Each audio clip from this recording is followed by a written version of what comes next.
Nay! Dito po! Nandito po ako! Limuel, anak ko! Sa wakas nakita rin kita at nayakap muli. Kung alam niyo lang po kung gaano ko kayo pinanabikan na makita at mayakap ng ganito. Ang laki na ng ipinagbago mo, anak. Matipuno ka na ngayon kumpara nung huling uwi ko na payat ka at lalo kang gumwapo. Natuto lang po akong pangalagaan ng katawan ko. Tsaka, kanino pa ba ako magmamana ng kagwapuhan?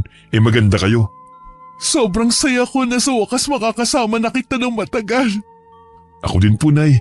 Kung alam niyo lang po na gabi-gabi kong pinagdarasal na sana dumating na yung araw na uuwi na kayo at hindi na ulit aalis. Natupad na, anak, ang dasal mo. Hindi na tayo magkakahiwalay pa. Tara na po, Nay.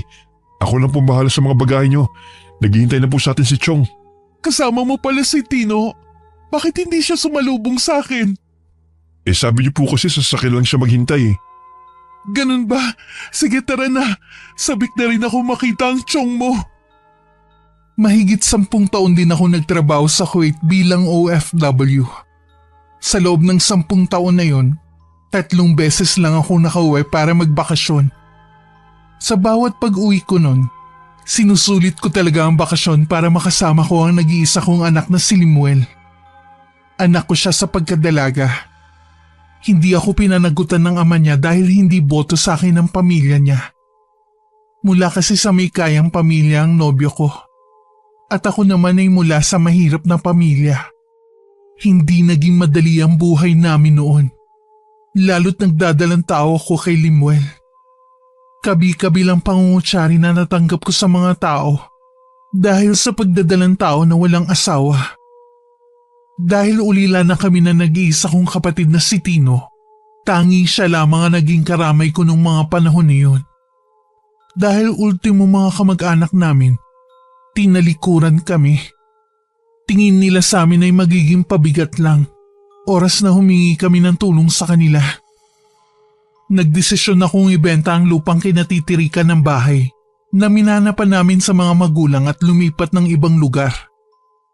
Naging sapat naman ang perang pinagbentahan ng lupa sa amin. Pero habang lumalaki nun si Limuel, mas naging mahirap para sa akin ang ibigay ang pangangailangan niya.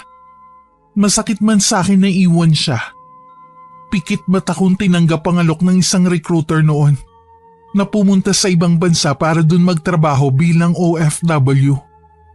11 taon na nun si Limuel nang iwan ko sa kapatid ko na ng mga panahong yun ay iniwan din ng asawa para sumama naman sa ibang lalaki. Ate, maligayang pagbabalik. Kumusta ka na? Aba, parang pumayat ka yata ngayon ah. Okay naman, ate. Sadyang nagpapait lang talaga ako. O bakit? May sakit ka ba? Wala naman. Medyo mataas lang ang sugar ko. Kaya kailangan buwasan ng kain ng kanin at matatamis. Yan pa naman ang hilig mo noon. Tuwing nagpapadala ko ng package lagi mong request sa akin mga tsokolate. Nagkakaedad na rin kasi, kaya marami na rin nararamdaman. Sayang, marami pa naman akong dalang tsokolate dito. Bawal ka na pala eh. Pwede naman siguro kung titikim lang. Ay naku, Chong, kapag bawal na talaga. Tama ang pamangkin mo. Pinagkakaisahan niyo naman ako mag-ina ha. Birong totoo yun. Ang mabuti pa sumakay na kayo para hindi tayo maibis sa traffic. Habang lula ng sasakyan paalis ng airport, nakadungaw ako sa labas ng bintana. Sa nakalipas na mga taon kasi, marami na rin ang nagbago sa paligid. Mas dumami ang mga gusali at establishmento. Ang pag-uwi sa sariling bayan ang isa sa kinasasabikan ko at ang makapiling muli ang anak kong si Limuel. Napasulyap ako sa anak ko na nasa unahang bahagi ng sasakyan. Si Tino naman ang nagmamaneho. Inayos ko na lang ang pagkakasandal ko para makaidlip ako kahit konting oras. Hindi kasi ako nakatulog ng maayos sa eroplano dahil sa matinding pananabik na sa wakas ay makakauwi na rin ako. Mahinang pagyugyug sa balikat ang nagpagising sa akin. Ang nakangiting si Limuel ang nabungaran ko. Bahagya pa akong uminat bago sinilip ang labas ng sasakyan. Nasa tapat na kami ng bahay na ipinagawa ko. Medyo makulimlim din ang paligid.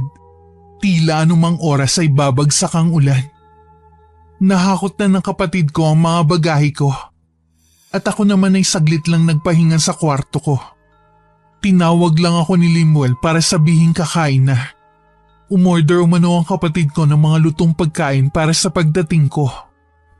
Ang dami namang pagkain. May mga bisita bang darating? Wala po, Nay. Para sa inyo po ang lahat ng yan. Kain na po. Paborito niyo pong lahat ang in-order ni Chong. Sigurado raw kasi na yan ang namimiss niyo eh. Sinabi niyo pa. Yan nga talagang namimiss ko nung nasa ibang bansa ako. Meron naman doon na nabibilhan ng pagkain Pinoy. Pero iba talaga kapag nandito ka sa sariling bayan.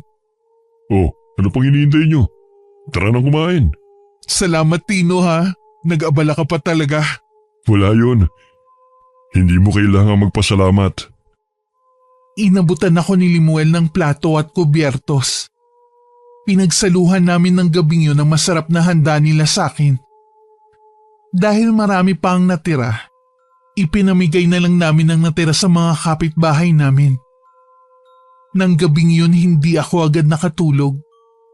Lumabas ako ng kwarto para magpahangin sana. Sakto naman naabutan ko ang kapatid kong si Tino na nasa tapat ng bintana at nakatingin sa labas. Tila malalim ang iniisip nito. Lumingon siya sa akin at napangiti. Naninibago ka siguro, Teno. Ay, oo pero masasanay rin ako. Oo nga pala, salamat ha.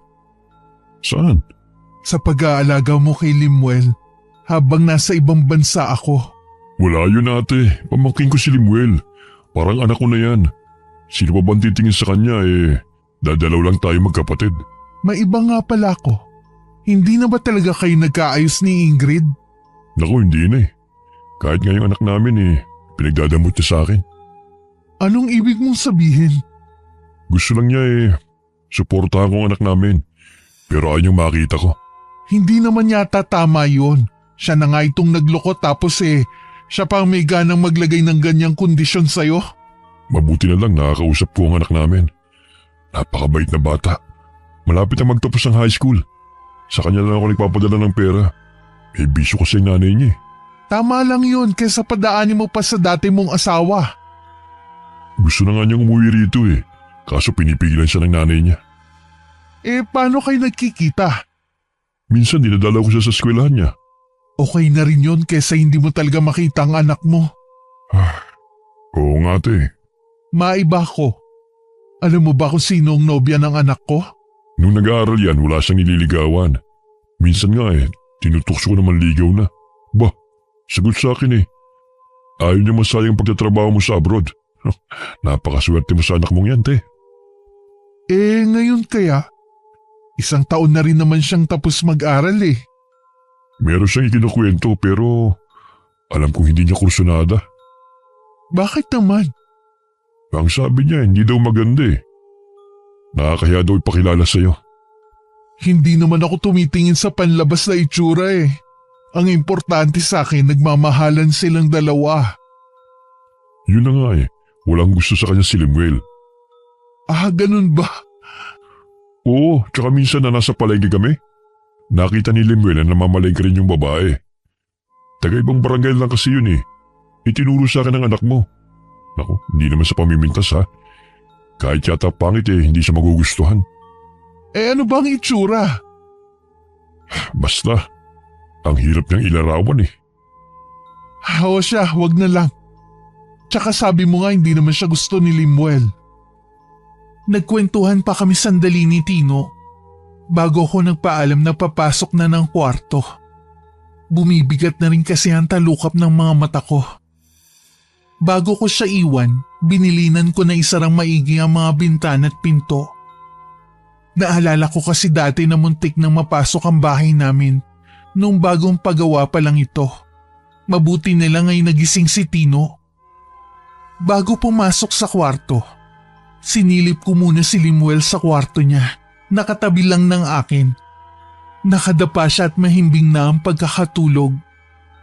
Kinabukasan naman, maaga akong nagising para ipagluto si Limuel bago siya pumasok sa munisipyo sa bayan kung saan siya nagtatrabaho. Oh, gising ka na pala. Sige na, maupo ka na riyan. Malapit na tong sinangag. Dapat po nagpapahinga pa kayo ngayon, Nay. Alam ko pagod pa kayo eh. Hayaan mo na ako. Gusto ko naman pagsilbihan ka. Namimiss ko kasi tong ginagawa ko sa'yo noon eh. Hayaan mo naman na makabawi ako sa'yo. Sa dami ng sakripisyo niyo sa akin, matagal na po kayo nakabawi. Masaya akong pagsilbihan ka. Hayaan mong asikasuhin kita hanggat hindi ka pa nag-aasawa. Wala pa po sa isip ko yan, Nay. Sabi ng tiyong mo sa akin wala ka pa raw nobya. Bakit naman? Abala lang kasi ang mga babae sa pag-aaral ko. Noon yun. Ngayon naman nakapagtapos ka na at may trabaho ka na. Hindi ko pa po kasi nahahanap ang babaeng gusto ko eh. Ano ba kasing katangian ng babaeng hinahanap mo? Yung pong katulad niyo sana, Nay. Kung ako magiging panuntunan mo sa paghahanap ng babaeng magugustuhan, mahihirapan ka talaga. Hanapin mo yung itinitibok ng puso mo. Opo. Sa ngayon po focus muna ako sa trabaho at sa inyo. Mabuti pa kumain ka na. Nilagyan ko na ng sinangag ang plato ni Limuel. Longganisa at itlog ang niluto kong ulam para sa kanya. Alam ko kasing yun ang paborito niyang ulam kahit noon pa. Nang makaalis si Limuel, sinimulan ko naman ang paglilinis ko sa buong bahay. Inuna ko muna ang kwarto niya. Habang tinutupi ko ang mga damit niya sa aparador, hindi ko maiwasan na mapaluha. Maraming taon kasi ang nawala sa aming mag-ina. Tiningnan ko rin ang album kung saan naroon ang mga larawan niya nung hindi na kami magkasama. Baka sa pamamagitan ng pagtingin ko sa mga larawan niya, maibsan ang kalungkutan ko sa mga panahon na labis ako nangulila sa kanya. Nung matapos ko ang paglilinis sa kwarto ni Limuel, lumabas na ako para sana magluto ng tanghalian. Pero naabutan ko si Tino sa kusina na naglilinis ng isda. Ako na riyan. Huwag na ate, magpahinga ka na lang dyan. Ako nang bahala sa tanghalian natin. Ikaw nang nagluto ng almusal natin eh. Pareho kayo nang sinasabi ni Limuel. Ginagawa niyo naman akong lumpo kung hindi ako kikilos dito. Hindi naman namin sinabi na habang buhay kang huwag kumilos. Ang sa amin lang, ipahinga mo muna ang sarili mo sa trabaho. Hindi naman kasi ko sanay na walang ginagawa eh. Bakit hindi mo dalawin ang mga dati mong kaibigan? Naisip ko nga rin yan at madalhan na rin ng mga pasalubong. Ate, may sasabihin pala ako sa'yo. Tungkol naman saan? Tungkol sa tatay ni Limuel. Pwede ba Tino, wag mo nang banggitin ang tungkol sa taong yan. Ayoko na makabalita ng kahit ano sa kanya at sa pamilya niya. Baka lang kako kasi maging interesado ka lang. Pwes wala na akong pakialam pa sa kanya. Bakit parang nagagalit ka pa rin? Ibig sabihin, apektado ko pa rin sa kanya. Oo, apektado pa rin ako dahil sa ginawa niya at ng pamilya niya sa akin. Pero puro galit na lang ang nararamdaman ko sa kanya. Kinakarma na nga sila ngayon eh. Ha? Ano ka mo? Kinakarma na kako sila ngayon. Buti nga sa kanila. Nung sabihin ko nga kay Limuel, wala siyang reaksyon man lang. Noon pa naman kasi, tanggap na niyang wala siyang ama. Wala na rin siyang pakialam sa tatay niya. Mabuti nga yung tanggap na agad niya. Hindi na ako mahihirapan pang magpaliwanag sa kanya. Hindi na muli pang binanggit ni Tino ang tungkol sa ama ni Limuel. Hanggang ng mga sandaling ito, may kirot pa rin sa puso ko ang tungkol sa ginawa niya at ng pamilya niya sa akin. Pero nasisiguro kong wala na ni katiting na damdamin sa puso ko para sa kanya. Samantala, hindi naman maipinta ang mukha ni Limuel nang makita sa kantin ang isang babaeng halatang kanina pa naghihintay sa kanya. Lemuel, buti dumating ka na. Kanina pa kita hinihintay eh. Gusto ko kasing sabay na tayo mananghalian. Kumain na ako kanina. Bibilang sana ako na may inom. Ha? Saan ka kumain? Sa opisina. Ganun ba? Akala ko kasi dito kakakain eh. Sa susunod, huwag mo na akong hintayin pa. Kasi gusto ko kasi… Ayaw kitang kasabay kumain. Teka lang Lemuel. Huwag mo naman ako talikuran. Mag-usap muna tayo. Bakit ba ganyan ka makitungo sa akin? Wala ka ba talagang pakiramdam ha? O sadyang makulit ka lang? Gusto ko lang naman makipagkaibigan sa'yo. Ayaw kita maging kaibigan. Pakiusap lang. Huwag na huwag ka nang lalapit sa akin kahit kailan. Pero Lemuel, teka lang. Tumalikod na lang si Lemuel at hindi na itinuloy ang pagbili ng maiinom sa kantin. Buong maghapon tuloy mainit ang ulo niya dahil kay Lira. Sa munisipyo rin nagtatrabaho si Lira bilang sekretary ng mayora nila. Matalino naman ang babae at magaling makisama sa mga katrabaho. Pero una pa lang na pagkikita ng dalawa, mabigat na ang loob ni Lemuel sa kanya. Lagi niya kasing nahuhuli ang babae na nakatingin sa kanya. Harap-harapan din ang pagbibigay nito ng pagkain sa kanya. Madalas na kinakantsawan na siya ng mga katrabaho nila na lalong ikinaiirita niya. Madalas din siyang hintayin nito sa pagkain. Kaya naman huling tanghalian para hindi masira ang araw niya, sa opisina na lang siya kumain. Sa pag-aakalang wala na doon ang babae kaya siya bumaba para bumili sana ng maiinom. Kaya pagdating kahit nagmano sa akin si Lemuel, nahalata ko agad na masama ang timpla niya. Oh, may nangyari ba sa trabaho anak? Wala naman po, Nay. Pagod lang po. Magmerienda ka muna. Nagluto ako ng turon dyan. Mamaya na lang po siguro. Magpapahinga lang ako. Gusto mo bang hilutin ko ang ulo mo? Pwede po ba, Nay? Oo naman. Teka, kukunin ko ang langis ko. Isa po sa namimiss ko sa inyo noon. Kapag masakit ang ulo ko o di kaya katawan, lagi niyo ako hinihilot. Ngayon na magkasama na tayo ulit, huwag kang magdadalawang isip na magsabi sa akin kung may masakit sa'yo ha. Opo, Nay. Ramdam ko ang pagod mo anak. Dapat nagre-relax ka rin. Naisip ko nga na mag-outing naman tayo ng tiyong mo. Gusto ko nga rin po yan, Nay. Kaso, ang dami ko pong trabaho sa munisipyo eh. Edi sa ibang pagkakataon na lang. Kukulang po ako ng tiyempo. Alam niyo naman po na bago lang ako bilang municipal engineer. Kailangan ko pong magpakitang gilas kay Mayora. Naiintindihan ko naman. Natutuwa ako at ipinagmamalaki kita. Natupad mo kasi ang pangarap mo na maging engineer. Bata ka pa, yan talaga ang pangarap mo eh. Utang ko po sa inyo kung nasaan ako ngayon. Wala kang utang anak ko. Tungkulin ko bilang nanay mo na ibigay ang pangangailangan mo. Ay, ako nga may pagkukulang sa'yo. Hindi kita nabigyan ng buong pamilya. Hindi naman po kailangan magkasama ang mga magulang para masabing pamilya. Sapat na po sa akin na nandyan ka at si Chong. Napakaswerte ko talaga sa pagkakaroon ng anak na katulad mo. Kahit wala ako sa tabi mo, lumaki kang mabait na bata. Hindi ko po kasi nakakalimutan yung mga pangaral niyo sa akin. Kahit po madalas sa telepono lang tayo nagkakausap. Gusto ko kasing maramdaman mo na kahit milya-milya ang layo natin sa isa't isa. Parang nasa tabi mo pa rin ako. Seryoso at ang pinag-uusapan niyo mag-ina.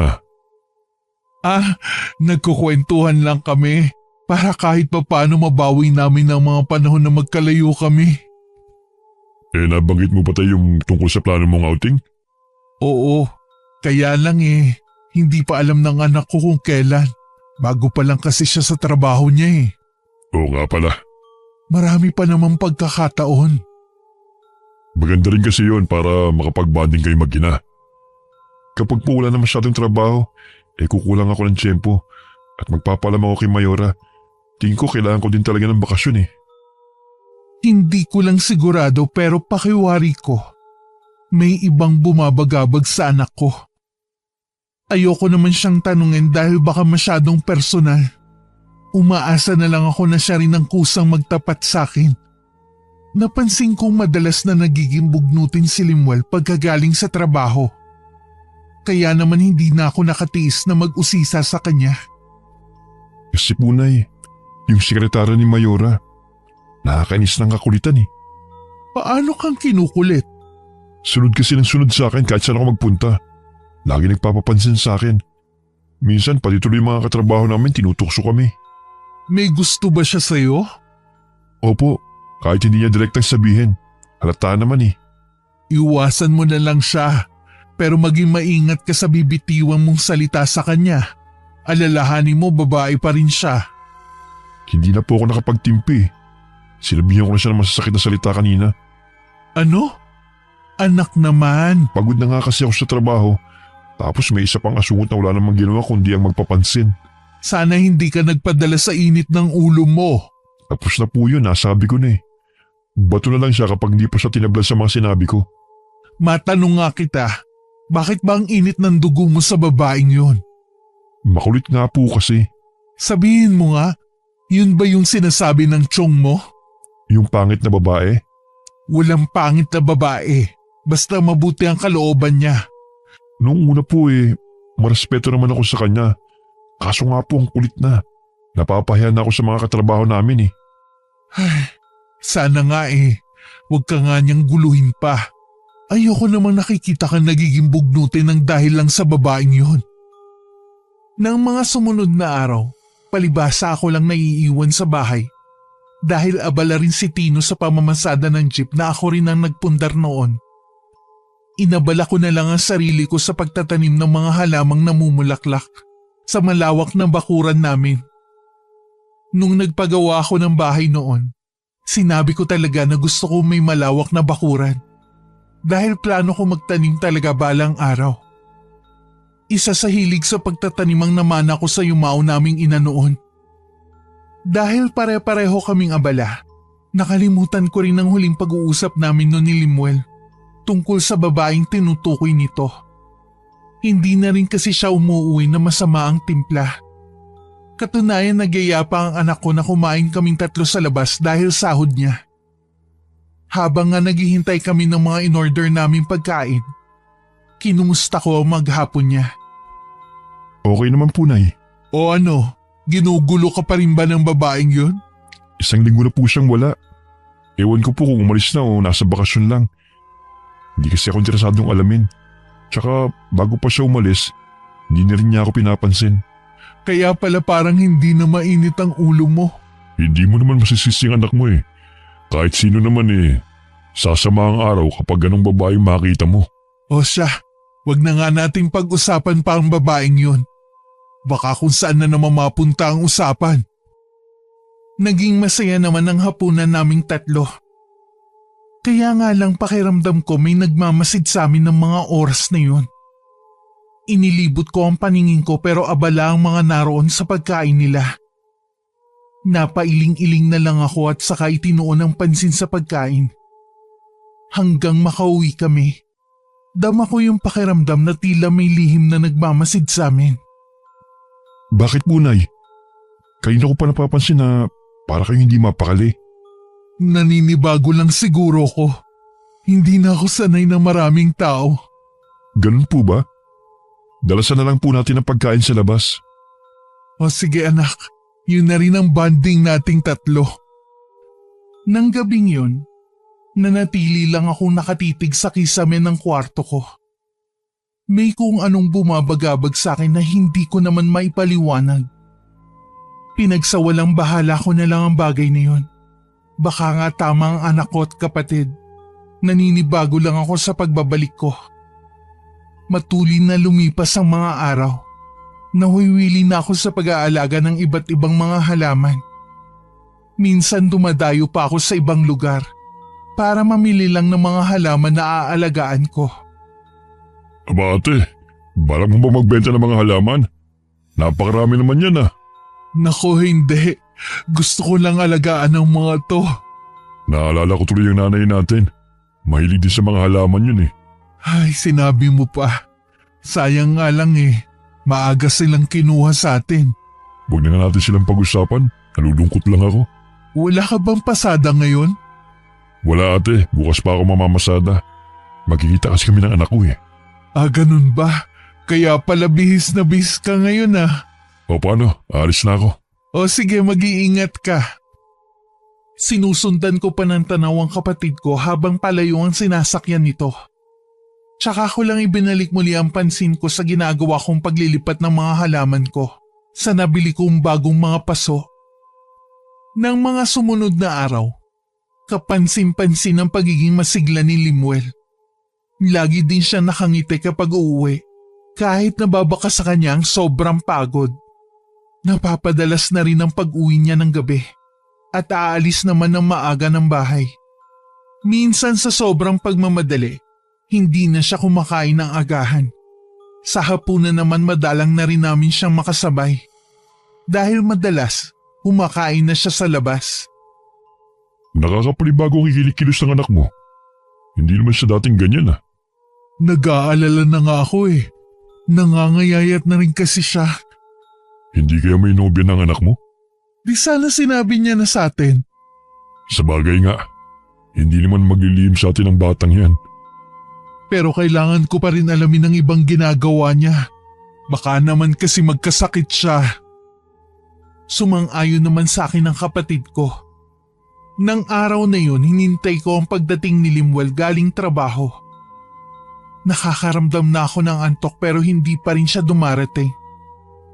Pasado 11:00 na nang makarinig ako ng pumaradang sasakyan sa labas ng bahay. Agad akong tumayo sa pagkakaupo sa mahabang upuan. Hinintay ko na pumasok si Limuel. Katulad ng inaasahan ko, bahagya siyang nagulat nang makitang gising pa ako. Nay, bakit hindi po kayo natutulog? Kasi hinihintay kita. Bakit ngayon ka lang? Pasensya na po kayo, Nay, kung napuwit ka sa paghihintay sa akin. Sa susunod po huwag niyo na akong hintayin. Hindi naman ako bata eh. Gusto kasi kitang makausap. Tungkol po ba saan? Pwede po ba bukas na lang? Hinaantok na kasi ako eh. Maaga din po akong papasok bukas. Tungkol nga dyan sa ginagawa mo. Alam mo palang maaga pa ang pasok mo bukas. Bakit gabing-gabi ka nang umuwi? Ilang oras na lang ang itutulog mo niyan. Tapos hindi ka na rin nag-aalmusal. Tingnan mo nga yung sarili mo sa salamin. Butot balat ka na lang. Hayaan niyo lang ako sa ginagawa ko. Anong hayaan? Yun ba ang ibig mong sabihin? Ang ibig kong sabihin, hayaan niyo lang ako sa buhay ko. Sa gusto kong gawin. Naririnig mo ba yung sinasabi mo, ha? Sa tingin mo kaya kapag nagkasakit ka, sinong lalapitan mo? Di ba ako rin? Ilang beses din naman ako nagkasakit nung wala kayo eh. Pero naging maayos naman ako. Hay Limuel, sabihin mo nga. May pinagdadaanan ka bang problema na hindi mo masabi-sabi sa amin ng tiyong mo? Wala nga po. Sigurado ka ba? Baka ayaw mo lang magsabi. Hindi naman ako magagalit eh. Tutulungan pa kita. Magsabi ka lang anak. Ang kulit niyo naman eh. Limuel, baka nakakalimutan mong nanay mo ko. Hindi ko po yung nakakalimutan. Pero ang kulit niyo po kasi. Sinabi na pabayaan niyo na ako sa buhay ko. Total matagal naman kayong nawala. Limuel, wag mo akong tatalikuran. Kinakausap pa kita, Limuel. Napatitig na lang ako sa pagsara ng pinto ng kwarto ng anak ko. Napatulala na lang ako pagkatapos. Hindi ako makapaniwala sa inasal niya sa akin. Sumagi din sa isip ko ang mga binitiwan niyang salita sa akin kanina. Biglang nanikip ang dibdib ko at parang gusto kong maiyak. Kinabukasan maaga pa rin akong bumangon para ipagluto ng almusal ang anak ko. Nang pumasok siya sa kusina, wala siyang imik na dumulog sa hapagkainan. Napansin ko na tamilmil siyang kumain at tila malalim ang iniisip. Naisip ko na lang na baka dahil sa nangyari kagabi. Ilang sandali lang, umalis na rin si Limuel nang hindi nagpapaalam sa akin. Naiiling na lang akong nasundan siya ng tingin. May nangyari ba? Nagkaroon lang kami ng konting pagtatalo kagabi. Kaya pala. Pero dapat nagpaalam pa rin siya.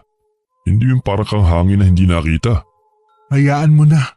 Palalamigin ko muna ang sitwasyon. Tsaka ko na siya kakausapin ulit. Kakausapin ko rin siya.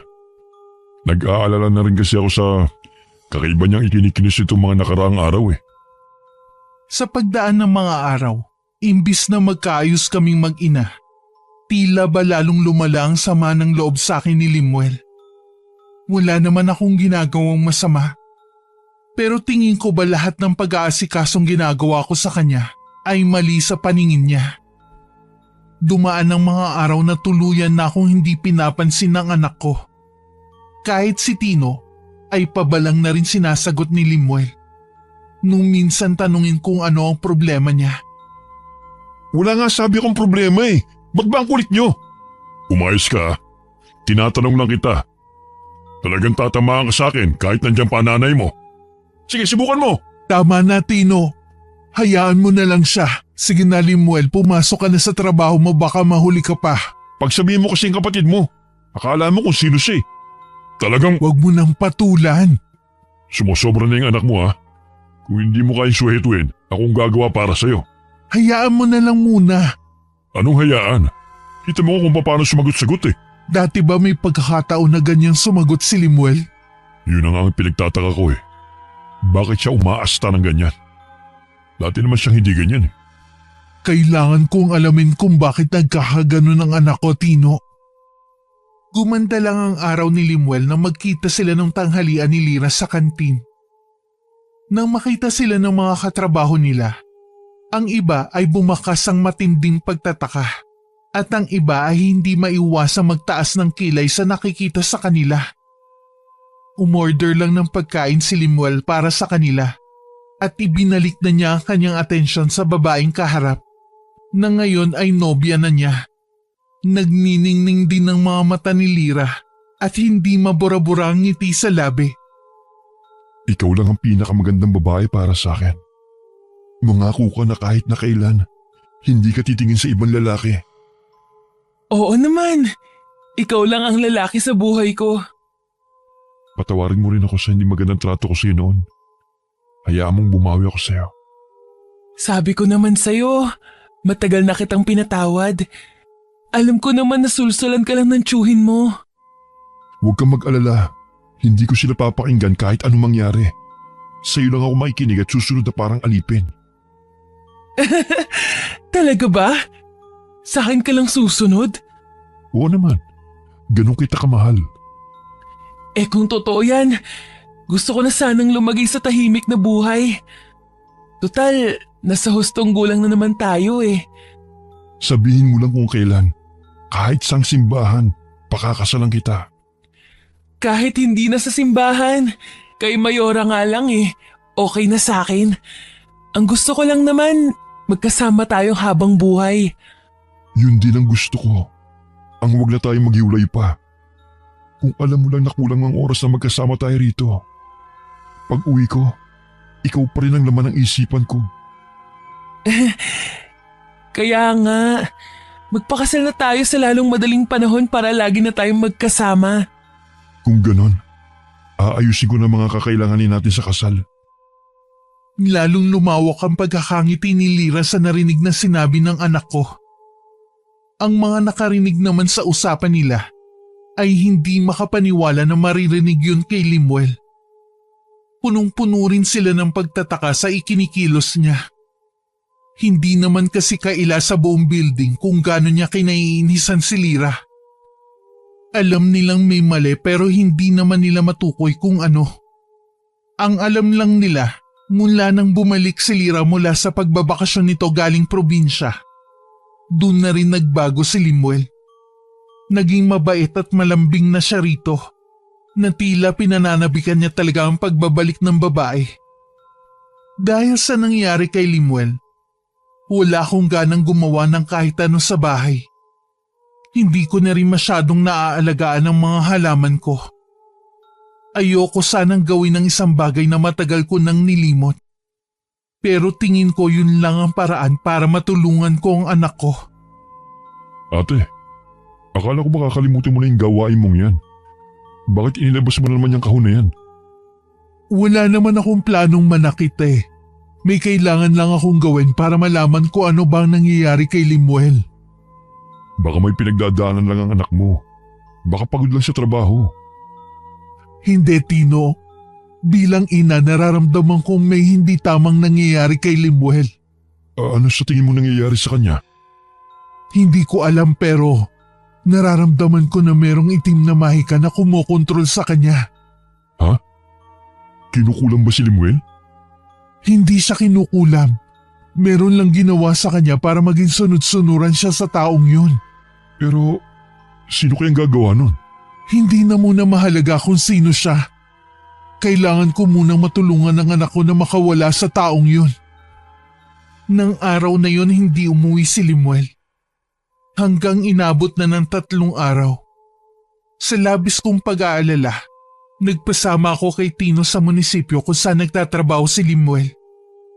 Ngunit ni isa sa kanila ay walang alam kung nasa ng anak ko. Maging sila man ay nagtataka daw sa naging pagbabago sa ugali nito. Wala na raw makalapit pa dito dahil lahat kagalit. Wala kaming pagpipilian kundi umuwi na muna sa bahay. Kaya ganun na lang ang gulat namin na madatnan namin si Limuel doon. Limuel, bakit ngayon ka lang umuwi? Sobrang nag-aalala kami sa'yo. May importante lang po akong inaasikaso. Aalis din po kagad ako. Ha? Pero kararating mo lang ah. May importante nga akong inaasikaso eh. Ano ba yung inaasikaso mong importante ha? Basta po, kailangan ko nang umalis. Hindi ka aalis hanggat hindi mo ipinapaliwanag kung ano ba yung inaasikaso mo. At kailangan mo pang mawala ng ilang araw. Para kang walang kasama sa bahay ah. Ano kami ng tiyong mo? Tau-tauhan mo? Nasa hustong gulang na ako. Eh ano ngayon? Nanay mo pa rin ako. Karapatan ko malaman ang mga pinagagagawa mo. Tsaka ano yung nasa envelope na yan? Bitiwan niyo po yan. Wala kayong… Teka, ano tong mga dokumento na to? Saan mo gagamitin? Ate, mukhang nagbabalak na magpakasal ng anak mo. Ano? Kaya ba sinasabi mong nasa hustong gulang ka na? Opo, at hindi niyo ako mapipigilan. Hindi ka naman pinipigilan eh. Pero bakit kailangan mong ilihim? Hayaan niyo lang ako sa gusto ko. Hinahayaan ka naman namin eh. Hindi ko lang maintindihan kung bakit hindi mo sinasabi na may bala ka na palang mag-asawa. Ipakilala mo sa amin ang babaeng yan. Hindi po maaari. Tiyak naman natututol kayo eh. Bakit naman kami tututol? Kung nagmamahalan kayo, walang magiging problema sa akin. Yung babae na ba yan ang dahilan ng bigla mong pagbabago? Huwag niyo po siyang pagbibintangan ng ganyan. Wala po siyang kinalaman sa pagbabago ko. Eh bakit hindi mo siya iharap sa amin? Hindi po pwede. Pues, hindi mo makukuha mga dokumento na to hanggat hindi mo ipinapakilala ang babaeng yan. Hindi niyo magagawa yan sa akin. Huwag niyo kaming paglayuin. Hindi ko kayo pinaglalayo. Gusto ko lang siyang makilala para mabasbasan ko rin ang relasyon nyo. Nakikiusap po ako, Nay. Narinig mo bang sinabi ko? Parang batang humihikbi pa ang anak ko na tinalikuran kami. Pumasok siya sa kwarto niya at nagkulong doon. Nang lumapit ako sa may pinto, may narinig akong kausap niya sa kanyang cellphone. Parang nagsusumbong siya dito habang umiiyak. Napagtanto ko ng mga sandaling yun na tama nga ang kutob ko. Hindi na ako nag-aksaya pa ng panahon. Agad ko nang inihanda ang mga kakailanganin ko para agad kong malunasan si Limuel. Tutol naman si Tino sa plano kong gawin. Baka pwedeng humingi lang tayo ng tulong sa ibang manggagamot. Bakit pa? Kaya ko namang pagalingin ang anak ko. Ayoko lang kasi na yan ang magtulak sa'yo para bumalik sa dati mong gawain. Nangako ka, ate. Gagamutin ko lang si Limuel. Wala akong balak bumalik sa ginagawa kong pangungulam. Sige na nga. Pero pagkatapos, itago mo na ulit ang kahon na yan, ha? Huwag kang mag-alala. Wala akong balak balikan ng nakaraan. Sana nga. Ayoko lang kasi na matulad ka kay inay. Batid mo naman kung anong ikinamatay niya. Nakahanap siya ng magaling na katapat. Huwag mo nang ipaalala ang nangyari kay inay. Bakit wag? Kung yun lang ang paraan para hindi mo na maisipan pang balikan ang ginagawa mo dati. Kung magsalita ka parang hindi ka naniniwala sa akin ah. Naniniwala naman ako. Kaya lang, gusto ko pa rin paalalahanan ka. Baka kasi dahil kay Limuel makalimot ka. Nang maiwan akong mag-isa, tsaka ako kinuha ang itim na libro na galing kay inay. Binuklat-buklat ko yun hanggang mapunta sa pinakahuling pahina. May binasa ko doon na isang orasyon na kailangan ko. Nung gabing yun, nagpasabi ako kay Tino na wag akong aabalahin. Ang inay po? Ay, nasa kanyang kwarto. Nagpasabi na huwag muna siyang aabalahin. May kailangan ka ba sa kanya? Meron po sana Hihingin ko yung dokumento sa kanya. Hindi mo ba naiintindihan ang sinasabi ng nanay mo, ha? Ipakilala mo muna sa kanya ang babaeng yon. Ipapakilala ko din naman po pero hindi pa sa ngayon. Sino ba kasi yung babaeng yon? Saan mo nakilala? Basta po. Anong basta? Kita mo nga ang pagbabago dyan sa ugali mo nang dahil sa babaeng yon. Natuto kang sumagot ng pabalag sa nanay mo. Sumusobra naman kasi si nanay paminsan Ano? Nanay mo pang sumusobra sa lagay na yan? Huwag na po tayo magtalo pa, Chong. Mabuti pa. Matutulog na lang ako. Di ka na ba maghahapunan? Hindi na po. Itutulog na lang ang hapunan. O siya, bahala ka na nga. Hindi naman ako magugutom kundi ikaw. Hindi rin makakain si Tino ng hapunan, kaya itinabi na lang niya ang ulam. Hindi rin siya makatulog sa labis na pag-aalala. Hinintay na lang niya akong lumabas ng kwarto ko. Malapit na nun maghating gabi. Naabutan ko pa siyang naghihikab sa may sofa. Tumayo siya nang makita ko. Sumenyas ako sa kanya na huwag maingay. Tumango naman siya sa akin. Pabulong lang din ang aming naging pag-uusap. Tanging-tango lamang ang naisagot ng kapatid ko sa lahat ng mga sinabi ko. Kinabukasan, maaga akong bumangon kahit puyat ng nagdaang gabi. Niluto ko lahat ng ulam na paboritong almusalin ng anak ko. Lahat ng iyon ay nilagyan ko ng sangkap na ako lang ang nakakaalam. Nang pumasok siya sa kusina, matamis akong ngumiti sa kanya. Niluto ko lahat ng paborito mo. Halika na anak. Nay, pwede po bang ibigay niyo na sa akin yung mga dokumento na kailangan ko? Oo naman, ibibigay ko sa iyo ang hinihingi mo. Talaga po? Pwede po bang inyo na ibigay? Sige, ibibigay ko sa iyo pero kumain ka muna. Paano ko makakatiyak na ibibigay niyo nga? Wala ka bang tiwala sa nanay mo? Meron naman po kaya lang. Sige na, maupo ka rito. Masarap ang mga hinanda ko sa iyo. Masarap ang sinangag habang mainit pa. Sige po, kakain na ako. Habang kumakain ka, kukunin ko na ang hinihingi mo. Lihim akong napangiti nang makitang sumandok ng sinangag at ulam si Limuel. Sunod-sunod din ang kanyang ginawang pagsubo. Kitang-kita sa mukha nito na nasarapan sa niluto ko. Habang abala siya sa pagkain, masigla naman akong pumasok sa kwarto ko at saka kinuha ang envelope na nasa higaan ko. Paglabas ko, sarap na sarap pa rin sa pagkain ng anak ko. O, ito na ang hinihingi mo. Salamat po, Nay. Sana naman ipakilala mo sa akin ng babaeng nakabihag sa puso ng nag-iisa kong anak. Ay, sige po. Minsan, isasama ko siya rito sa atin. Sige pa, kumain ka pa. Habang pinagmamasdan ko si Limuel, sari-sari ang pumapasok sa utak ko. Ilang sandali lang, umayaw na ang anak ko sa pagkain niya. Nagpaalam na siyang papasok sa trabaho. Nilapitan ko siya at saka dinampian ng halik sa noo. Isang bulong ang ginawa ko pagkatapos. Hanggang sa pag-alis ni Limuel, sinundan ko pa siya ng tanaw hanggang labas. Noon lang din pumasok si Tino. Ano nangyari? Wala pa, maghintay na lang tayo. Kahit ako napapaisip sa babaeng yun Bakit kaya kailangan pa niyang gayumahin si Limuel? Hindi ko rin alam pero mali siya ng taong ginayuma. Siguro, matindi lang pagkakagusto niya sa anak mo. Maganda lalaki naman kasi at may magandang trabaho pa. Hindi sapat na dahilan yun para gawin niya yun sa anak ko. Sana lang ate, wag mo nang gantihan yung babaeng yan. Wala akong balak gumante.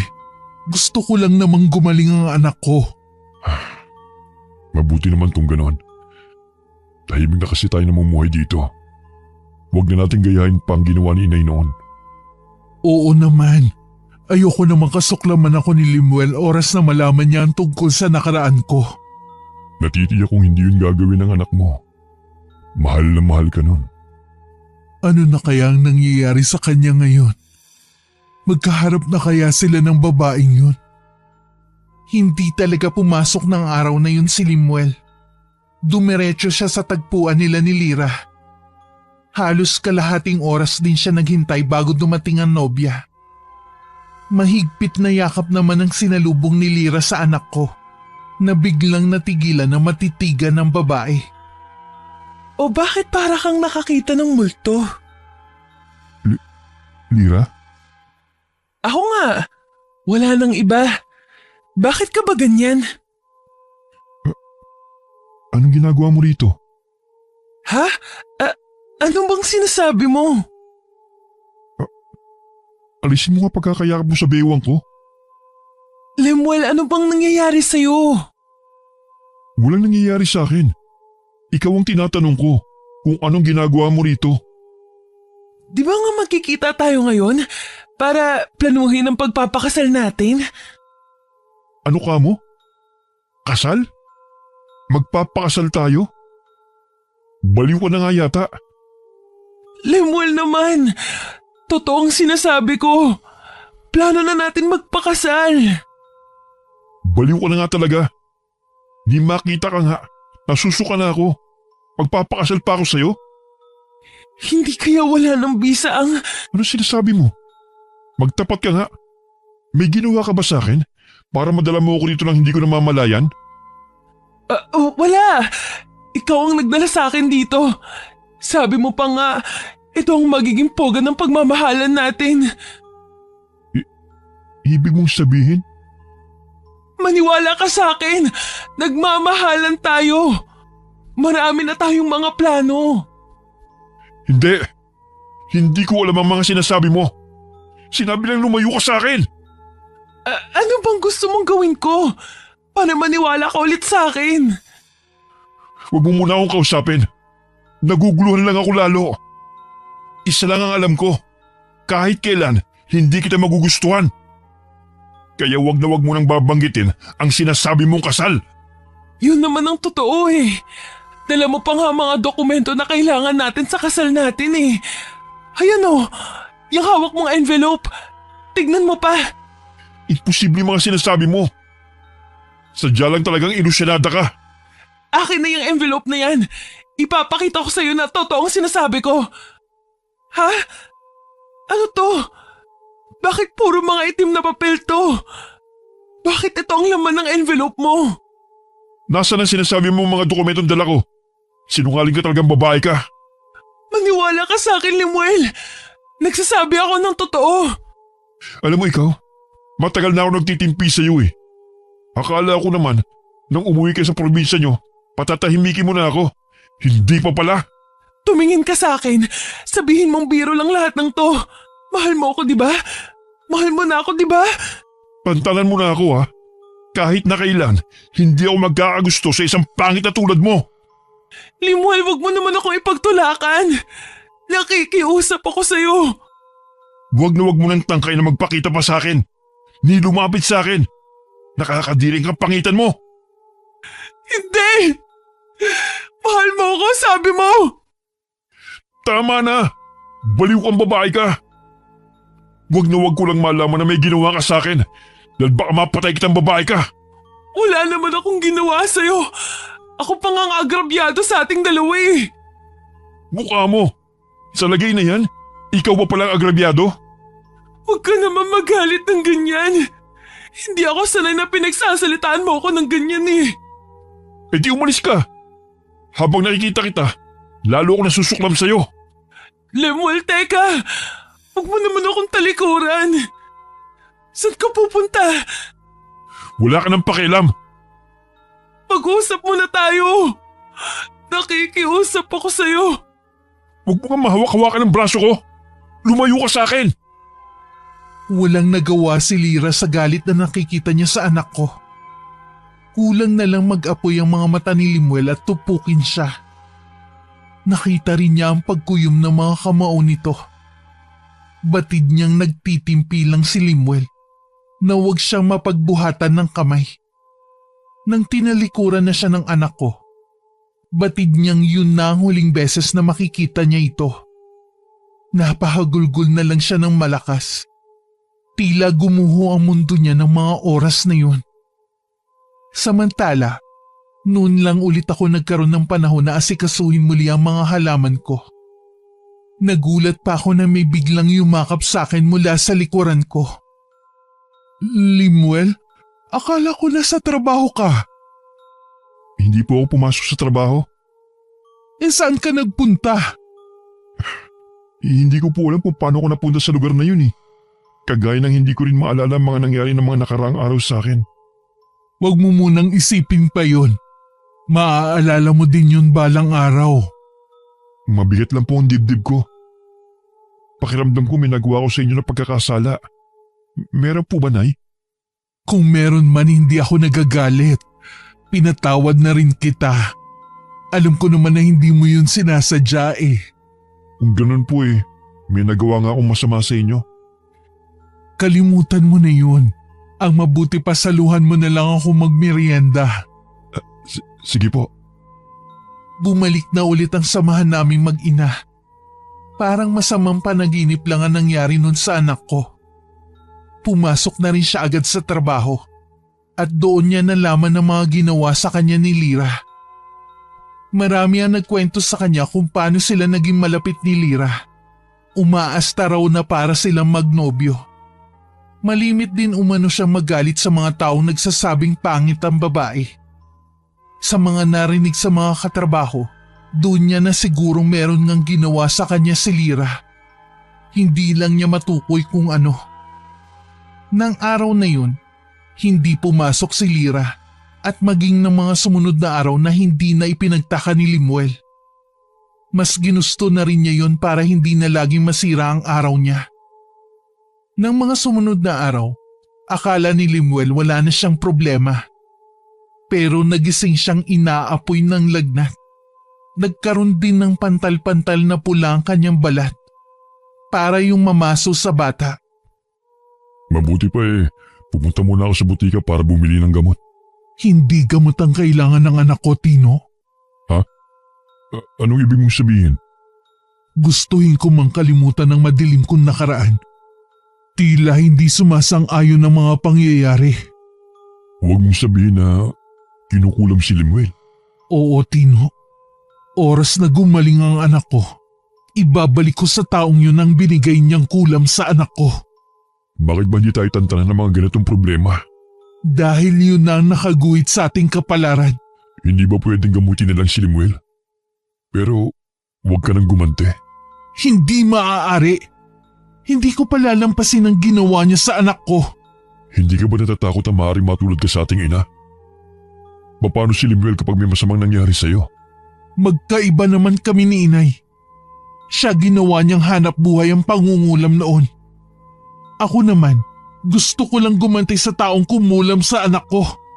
Sana magbago pa ang isip mo. Walang mabuting maidudulot kasi ang paghihigante. Nang maiwan akong mag-isa, sinimulan ko na ang paggagamot kay Limuel. Pilit ko rin inaalam kung sinong nasa likod ng pangungulam sa kanya. Pero may itim na kapangyarihan na humaharang para makilala ko siya. Hindi ko alam kung hindi na ba ganun kabisa ang kakayanan ko sa pangungulam o sadyang malakas lang ang nasa likod ng pangungulam kay Limuel. Buong gabi kong ginamot ang anak ko. Halos maubos din ang lakas ko sa katawan. Nakahinga lang ako ng maluwag nang makita kong nawala na ang pantal-pantal niya sa katawan. Bumalik na rin sa normal na temperatura ang katawan niya. Kumusta si Limuel? Maayos na ang lagay niya. Kumain ka muna. Ininit ko ng pagkain. Kagabi ka pa walang kain eh. na hindi ka umiinom ng tubig. Hindi kasi ako maaaring umalis sa tabi ng anak ko. Nalaman mo na kung sinong kumukulam sa anak mo? Hindi ko makita ang mukha niya. Hinaharang ng kanyang itim na kapangyarihan para makausap ko siya. Pero isa lang ang natitiyak ko. Isa siyang babae. Malamang isa lang ang babaeng gumayum at kumulam sa kanya. Sino nga kaya siya? Naiwan sa aking isipan ang katanungan kong yun. Nang magising si Limuel, sinabi ko sa kanya ang nangyari. Nung una hindi siya naniniwala. Baka daw may iba siyang sakit. Hindi ko nilang ipinilit ang sakin. Ang mahalaga naman ay magaling na siya. Akala ko pa naman ay wala ng problema ang anak ko. Pero nung hapon na umuwi siya ng bahay, napansin ko agad na masama ang timpla niya. May problema ba sa trabaho? Wala naman po, Nay. Bakit sambakol na naman ang mukha mo? Gusto ko na pong umalis sa trabaho. Ha? Bakit naman? Akala ko ba walang problema? Hindi naman po sa trabaho eh. Gusto ko pong umalis na dahil ayaw akong tantanan ng babaeng yun. Sinong babae? Si Lira po. Yun ba ang babaeng balak mong pakasalan sana? Wala po akong balak pakasalan ng babaeng yun. Hindi ko nga alam po ano nangyari. Bakit naging kami? May ginawa siya sa'yo kaya ka napaibig sa kanya. Kung talaga nahihirapan ka na ng dahil sa babaeng yun, umalis ka na nga sa trabaho mo. Marami ka naman trabahong pwede mo pampasukan. Oho, bukas na bukas din po. Hindi ko maiwasang makaramdam ng galit sa babaeng tinutukoy ng anak ko. Hindi na talaga mapipigilan pa ang plano ko sa kanya. Gaya ng sabi ni Limuel, umalis na siya sa trabaho. Lagi na lang siyang nasa bahay. Nagkaroon tuloy kami ng mahabang oras na magkasama. Minsan tinutulungan niya ako sa paghahalaman. Isang araw galing ako sa palengke. Naabutan ko siyang mainit ang ulo. Ano nangyari? Galing po kasi dito si Lira. Ano kamo? Ano daw ang kailangan niya? Gusto po niyang panagutan ko yung nangyari sa amin. Hindi ko nga po maalala mga sinasabi niya. Ang mabuti pa, huwag mo na lang siyang harapin kapag pumunta ulit dito. Ako na lang ang bahala sa kanya. Nagkataon po kasi na nasa labas ng bahay kaya po nakita niya ako. Nagkataon pang pumunta ako ng palengke. Sayang hindi ko siya nakita. Pagkatapos ng araw na yun, lagi na lang nagkukulong si Limuel sa kwarto niya. Nakikita ko ang malaking epekto sa kanya ng ginagawa ng babaeng yun. Halos hindi na siya makakain. Naaawa na ako sa kanya. Kinausap ko si Tino tungkol sa babaeng yun. Kung alam ba nito kung saan nakatira. Ibig mong sabihin ate, ang tinutukoy na babaeng muntik ng pakasalan ng anak mo, ang babaeng gumayuma sa kanya at kumulam ay si Lira? Kilala mo ba siya? Yun nga yung babaeng pangit na sinasabi ko sa'yo. Yung habol ang habol kay Limuel. Akala ko naman ibang babae na. Siya pa rin pala. Tibay din naman ang babaeng pangit na yun. Kung gaano pala kapangit ang itsura niya, ganun din pala ang pag-uugali niya. Hindi na siya nahiya. Makailang beses siyang pinagtabuyan ni Limuel noon. Sadya talagang pinagsisiksikan niya ang sarili niya sa taong sukang-suka naman sa kanya. Alam mo ba kung saan siya nakatira? Sa pagkakaalam ko lang sa kabilang barangay. Pero hindi ko alam kung saan ang saktong lugar. Balak mo bang puntahan siya? Oo. Wag na ate. Mahirap kung ikaw pupunta sa teritoryo ng kaaway. Ganyan ang nangyari kay inay noon . Anong gusto mong gawin ko? Ang tumunganga na lang? Walang gawin? Nahihirapan na si Limuel ng dahil sa babaeng yun. Kilala kong babaeng yun. Hindi nun titigilan si Limuel. Tiyak na babalik ulit yun dito sa bahay. Sige lang, bumalik siya rito. At ako na ang makakaharap niya. Sa loob ng 1 linggo, hindi nagpunta sa amin si Lira. Kung kailan namang handang-handa na ako sa pagharap sa kanya, tsaka hindi nagpakita. Hindi ko alam kung sadyang malakas lang ang pakiramdam niya, kaya alam niyang merong mangyayari sa kanya. Sa kabila ng masamang plano ko, pumabor pa rin sa akin ng pagkakataon. Isang umaga, balak ko sanang puntahan ang binibilhan ko ng mga halaman. Tumawag kasi siya sa akin at sinabing may bagong dating ng mga halaman. Baka raw magustuhan ko dahil galing ibang bansa. Ngunit hindi agad ako nakaalis ng araw na yun. Isang babaeng dumating, ako ang nagbukas ng tarangkahan. Hinagod ko agad siya ng tingin. Hinutuban agad ako na siya nga si Lira. Tama nga ang pagkukwento ng kapatid ko tungkol sa babae. Pandak at may kabataan ito. Maitim din ang balat. Makapal din ang mga labi, kilay at may kalakihan ng ilong. Lihim na lang ako napahinga ng malalim sa pag-aaral sa itsura nito. May kailangan ka? Si Limuel ang kailangan ko. Wala siya dito eh. Alam kong nandyan siya. Kaya wag mo nang itago. Kilala mo ba kung sinong kaharap mo, Iha? Siguro ikaw ang nanay niya na nang iwan sa kanya. Nang iwan ba ka mo? Oo.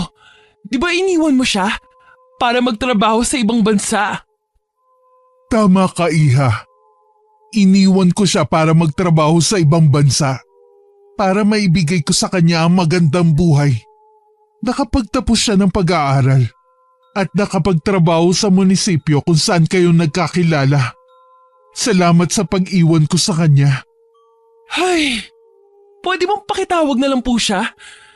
Meron kasi akong gustong sabihin sa kanya eh. Gaya ng sinabi ko, wala ang anak ko rito. Hindi ako naniniwala. Wala na siyang trabaho kaya wala siyang ibang pupuntahan. Talaga bang ganyan kakadesperada, ha? Ayaw sa'yo ng anak ko. Bakit habol ka pa ng habol sa kanya? Hindi ikaw ang gusto kong makausap kundi si Limuel. Kaya ilabas mo na siya. Sinabi na nga wala si Limuel dito eh. Hindi ako naniniwala. Alam ko nandyan siya. Limuel! Lumabas ka dyan! Meron lang akong gustong sabihin. Kausapin mo naman ako. Huwag mo akong pagtaguan. Hindi ka ba talaga makaintindi? Wala dito si Limuel. Umalis ka na lang. Hindi ako aalis hanggat hindi ko nakakausap si Limuel. Talaga bang mahirap maunawaan na ayaw sa'yo ng anak ko? Umalis siya sa trabaho ng dahil sa'yo. Ayaw ka na niyang makita. Hindi totoo yan. Siguro sinulsulan niyo si Limuel na layuan ako, no? Hindi naman niya ako iniiwasan dati. Marami na nga kaming plano eh. Mahal ako ni Limuel. Alam mong ilusyon mo lang na mahal ka ng anak ko. Ginayuma mo lang siya, kaya akala niya mahal ka niya. Pero tapos na ang kahibangan niya sa'yo. Nagising na siya sa katotohanan. Hindi ko alam ang sinasabi mong gayuma. Nagmamahalan kami ni Limuel. Siya nga, kaya ba iniiwasan ka na niya ngayon? Nilalaso mo kasi ang isip niya. Kayo ng kapatid mo. Mahal talaga ako ni Limuel. Kung ako sa'yo, titigilan mo na ang anak ko kung ayaw mong ibalik ko sa'yo ang mga ginawa mo sa kanya. Ha? Hindi ko alam ang sinasabi mo. Huwag ka na magkaila pa. Ginayuma mo siya nung una. Nang hindi ka magtagumpay, kinulam mo naman ang anak ko. Huwag mo akong pagbibintangan ng ganyang kasamang bagay. Hindi ko yan magagawa sa mahal ko. Eh bakit ka namumutla? Sino ba naman ang hindi matatakot sa mga sinasabi mong matanda ka? Ngayon alam ko na kung bakit hindi ka magustuhan ni Limuel. Maliban sa pangit ka na, pangit din ang pag-uugali mo. Anong sinabi mo? Hoy! Anong ginagawa mo rito, ha? Wala ka talagang modo. Nanay ni Limuel ang kaharap mo. Isa ka pa! Umalis ka na. Bawal dito ang pangit. Akala niyo kung sino kayong kagaganda ng mga itsura. Pare-pareho lang naman tayong tao ah. Ikaw kasi ang nauna. Hindi kami mga palapintas ng mga tao. Pero sa nakikita ko, nasa iyo ang problema. Hindi naman kayo ang gusto kong makausap eh. Ipakausap mo na lang sa akin si Limuel. Hindi ka nun haharapin. Sukang-suka ng pamangking ko sa'yo. May araw din kayo. Pagsisisihan niyo ang ginawa niyong to sa akin! Huwag mo kaming pagbabantaan, Iha, sa sarili naming pamamahay. Hindi mo kami kilala. Baka bumalik sa'yo ang mga binibitiwan mong salita. Hindi ako natatakot sa inyo! Hindi niyo rin ako kilala! Nasundan na lang namin ng naiiling na tingin ng pag-alis ni Lyra. Ngayon ko lang nauunawaan ng anak ko na kahit kailan hindi niya magugustuhan ng babae. Si Tino na nagsara ng gate. Nakasunod pa rin siya ng tingin sa babae na makailang beses pang lumingon sa amin. O di ba? Ang kapal ang pagmumukha ng babaeng yon. Bagay na bagay ang itsura at ugali. May mga tao pala talagang ganun. Oo naman, marami sila. Si Limuel. Ayun, nasira na naman ang araw. Narinig kasi ang boses ni Lyra. Sabi ko wag na lumabas. Kawawa naman ang anak ko. Kasalanan lahat ng babaeng yun eh. Sumang-ayon naman ako kay Tino. Walang dapat sisihin kundi si Lyra. Habang lumilipas ang mga araw, nakikita ko ang pagiging miserable ng anak ko nang dahil sa kanya. Nang gabing yun, ako na lang ang gising sa bahay. Nakakaramdam ako ng kakaiba. Alam ko hindi pa rin kumukupas ang kaalaman ko sa pangungulam. Dama ko na may mga matang nagmamasid sa amin. Pumasok ako sa kwarto at inilabas muli ang kahon kung saan nakalagay ang itim na libro at iba pang gamit sa pangungulam. Galing pa ang mga gamit na yun sa yumao naming nanay. Sa akin niya ipinamana ang kanyang kaalaman sa pangungulam. Dahil tanging sa anak na babae lamang pwedeng ipamana ang kaalamang yon. Kinuha ko rin ang itim na libro at saka umusal ng orasyon na naglalaman ng kahindik-hindik na sumpa. Kinabukasan nanghihina ako at halos hindi makabangon. Pero hindi ako nagsisisi sa ginawa ko nung nagdaang gabi. O ate, tinanghali ka ata ng gising ngayon ah. Kasi napuyat ako kagabi. Tinuloy mo na ba ang plano mo? Oo, pagkatapos kong makaharap ang babaeng yon. Siya nga pala, nagpaalam si Lemuel na makikipagkita sa kaibigan niya. Hapon na raw siya uuwi. Mabuti nga't nang hindi na siya nagmumukmok dito sa bahay. Yun nga ang sabi ko sa kanya eh. Oh, ate, okay ka lang? Medyo nahihilo lang ako. Anong oras ka ba natulog kagabi? Umaga na halos. Tsaka malaki ang nawala sa aking lakas. Tigilan mo na kasing ginagawa mo. Ipaubahin na lang natin sa Panginoon ang lahat. Gusto ko lang turuan ng leksyon ng babaeng yon. At para tigilan na rin niya si Limuel. Sa ginawa mo, baka tigilan na nga niya ang anak mo. Sa ginawa kong kulam sa babaeng yon, titigilan na talaga niya si Limuel. Hindi ako papayag na masira ang buhay na nag-iisa kong anak nang dahil sa kanya. Gabi-gabi ko pa rin ginagawa ang orasyon sa kwarto ko. Kailangan ko kasing ulit-ulitin yun para mas mabisa ang epekto nun sa babaeng yun. Isang araw habang nasa bakuran ako at naglilipat ng mga bagong bili kong halaman sa mga paso, dumating si Limuel. Hindi na ako nagulat sa ibinalita niya sa akin. Wala siyang kaalam-alam na ako ang nasa likod ng lahat ng yun. Dapat nga matuwa ka sa nangyari sa babaeng yun. Parang nakaganti ka na rin. Kahit po marami siyang ginawang hindi maganda sa akin, hindi ko po gugustuhin na magkasakit siya ng malubha. Isipin mo na lang na bumalik lang sa kanya ang mga ginawa niyang kasamaan. Oo nga po, hindi ko kailangan makonsensya. Hindi naman ako may gawa nun sa kanya eh. Nasa na daw si Lyra? Sabi ng kaibigan niya, sinubukan daw nilang dalhin sa ospital pero tumanggi. Minsan kasi hindi lahat ng sakit kayang gamutin ng doktor. Baka alam niya yun. Ano pong ibig niyo sabihin, Nay? Wala. Mabuti pa kalimutan mo na ang babaeng yun. Opo, Nay. Oo nga po pala, nakausap yung dati kong kaklase. May bakali daw sa pinagtatrabahuhan niya. Pwede ko raw subukan mag-apply doon. Talaga? Aba, magandang balita yan. Ano ang desisyon mo? Susubukan ko po, Nay. Sayang naman po eh. Tsaka, naiinip na rin po ako rito sa bahay. Tama yan kesa magmukmuk ka dito sa bahay. Ipagdadasal ko na matanggap ka sana agad. Salamat po, Nay. Natanggap naman agad si Limuel sa inaplayan niyang trabaho. Medyo malayo nga lang at kailangan maaga siyang umalis ng bahay at gabi na rin nakakauwi. Ayos lang naman yun para hindi siya nadadatnan ni Lira na patuloy pa rin sa pagpunta sa bahay. Katulad ng araw na yun, naiiling na lang si Tino habang nakatanaw dito sa labas ng bakod namin. May sakit na nga. Sige pa rin ang punta rito. Ayaw niya talagang sumuko ah. Ang tindi naman ang tama niya sa anak mo. Na kay Limuel na kasi ang mga katangian na hinahanap ng isang babae. Kaya maswerte ang babaeng mamahalin ng anak ko. Ako na lang haharap sa kanya. O sige, marami pa kasi akong gagawin eh. Sumabay na ako sa paglabas ng bahay kay Tino. Dumiretso ako sa mga halaman ko. Samantalang siya, nilapitan si Lira na may takip pa ng tela ang buong mukha.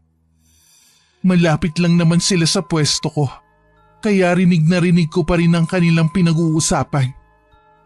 Bakit nandito ka na naman ha? Gusto kong makausap ang nanay ni Limuel. Ano ang kailangan mo sa kapatid ko? Bakit hindi siyang lumapit sa akin? May ginagawa siya, kaya sa akin mo lang sabihin ang pakay mo. Nakikiusap ako sa'yo. Siya ang gusto kong makausap. Hindi ko alam ang sinasabi mo. Aba, marunong ka na makiusap ngayon? Hindi naman ako magtatagal eh. Hindi ko kasi alam kung gusto ko niyang kausapin eh. Sige na, kakausapin ko na siya, Tino. O sige, pero dito lang ako. Baka mamaya kung ano naman ang sabihin ng babaeng yan sa'yo eh. Ano bang kailangan mo sa akin? Alam kong ikaw ang may gawa nito sa akin. Hindi ko alam ang sinasabi mo. Huwag ka nang magsinungaling pa. Alam mong kasalanan sa Diyos ang ginagawa mo. Kasalanan ba ka mo sa Diyos? Yung ginawa mo sa anak ko, hindi ba kasalanan sa Diyos? Wala akong intensyon manakit ng tao. Gusto ko lang naman makuha ang puso niya eh. Yun lang ang intensyon ko. Hindi katulad mo. Gusto mo akong magdusa. Walang magulang na gustong masaktan ng kanilang anak. Kapag naging ina ka na rin, tsaka mo ko maiintindihan. Kahit ano pang dahilan mo, mali pa rin ang ginagawa mo. Kaya ka lang nagpunta dito para sabihin ng mali ko. Hindi. Nandito ako para makiusap, magmakaawa o kung kinakailangan na lumuhod sa harapan mo. Tanggalin mo na ang sakit na ibinigay mo sa akin. Paano kung ayoko? Nagmamakaawa ako sa'yo. Kung gagawin ko yung sinasabi mo, ipinapangako mo ba na hindi ka na ulit magpupunta rito? Hindi mo naguguluhin ang anak ko? Oo, pangako. Kung ganun, umuwi ka na. Babawiin mo na ba ang sakit na ibinigay mo sa akin? Marahan ang ginawa kong pagtango habang nakatingin sa kanya. Sumilay naman ang ngiti sa labi niya. Pagkatapos nagpaalam na rin siya sa amin. Bumalik na rin ako sa ginagawa ko. Sumunod naman sa akin si Tino at umupo sa bakanting upuan. Babawiin mo ba ang kulam sa kanya? Hindi. Mula kanina nabasa ko na ang laman ng iniisip niya. Nakakabasa ka na ulit ang laman ng isipan ng tao? Mula lang nung bumalik ulit ako sa pangungulam. Tingin ko nga, hindi talaga sinserong babaeng yun eh. Hindi ko alam pero noon pa mabigat ang loob ko sa kanya eh. Dahil nararamdaman mong hindi siya mabuting tao. Sa kabila ng lahat, hindi pa rin ako sangayon sa ginagawa mo. Kaya nakikiusap ako. Tama na ang paggamit ng itim na kapangyarihan. Pangako huli na to. Sa akin na magtatapos ang sumpa ng pamilya. Hindi ko rin naman ito maaaring ipamana kay Limuel. Alam natin na tanging babae lamang sa pamilya ang pwedeng magmana ng kakayanan namin ng inay sa kulam. Salamat naman kung ganun. Muli akong nagpakawala ng itim na kapangyarihan. Yun na ang huling gagawin ko. Pagkatapos ng ilang araw, nabalitaan na lang namin na nagpatiwakal si Lira. Sabi dahil daw sa matinding kabiguan sa pag-ibig kaya niya yung nagawa. Nagulat naman si Limuel, pero para na rin siyang nabunutan ng tinik sa dibdib sa pagkawala nito. Sa kasalukuyan wala pa rin nalalaman si Limuel sa lihim ko. Minabuti ko na wag na lang sabihin sa kanya. Dadalhin ko na lamang yun hanggang sa aking huling himlayan. Matapos kong ibaon ng kahon kung saan naroon ang itim na libro at gamit sa pangungulam, nagpunta ako sa simbahan at nagbalik loob sa Panginoon. Marami akong inihingi ng kapatawaran. Nakalimut ako na lahat ng mga biyayang natatanggap namin ay galing sa Kanya. Pagkatapos ng pagbabalik loob ko, gumaan kahit papano ang pakiramdam ko. Sa paglipas ng mga panahon, maraming beses na sinubok ang aking katatagan ng mga problema. Totoo nga ang sinasabi nila. Habang lumalapit ka sa Panginoon, susubukin na mabibigat na problema ang pananampalataya mo.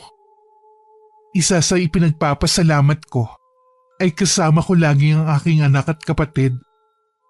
Sila ang naging lakas at sandalan ko sa mga panahong nawawalan na ako ng pag-asa sa buhay. Wakas,